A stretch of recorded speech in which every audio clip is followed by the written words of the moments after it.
Saint James த greater, திருத்தூதரான புனித பெரிய யாக்கோபு. சந்தியாகப்பர்னும் அழைக்கப்படுறாரு. கலிலியாவுல பிறந்திருக்காரு. செபதேயுவின் மகன்.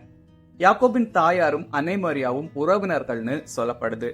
இதனால யாக்கோபு இயேசுவின் குடும்ப உறவினர்னும் சொல்லப்படுது.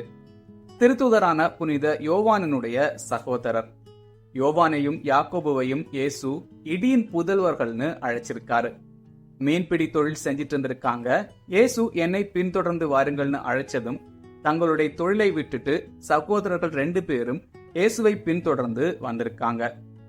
12 திருத்தூதர்கள்ல பேதுரு, யாக்கோபு, யோவான் இந்த 3 பேரும் இயேசுவுக்கு நெருக்கமானவங்களா இருந்திருக்காங்க. யாயிரின் மகளை உயிர்ப்பித்தல், கெத்செமனி தோட்டத்தில் இரத்த வியர்வை வியர்த்தல், தாபோர் மலையில் உருமாற்றம் அடைதல், இந்த முக்கிய நிகழ்வுகள்ல எல்லாம் யாக்கோபு இயேசுவுடனேயே இருந்திருக்காரு.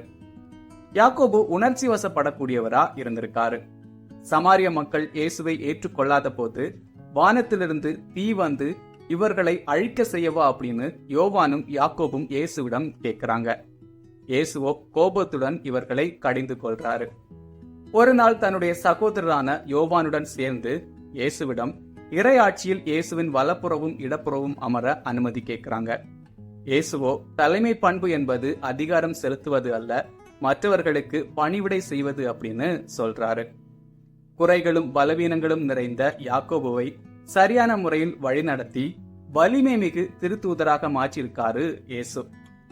இயேசு விண்ணேற்றம் அடைந்ததுக்கு பிறகு யாக்கோபு ஸ்பெயின் நாட்டுக்கு போய் நற்செய்தி பணி ஆற்றியிருக்காரு.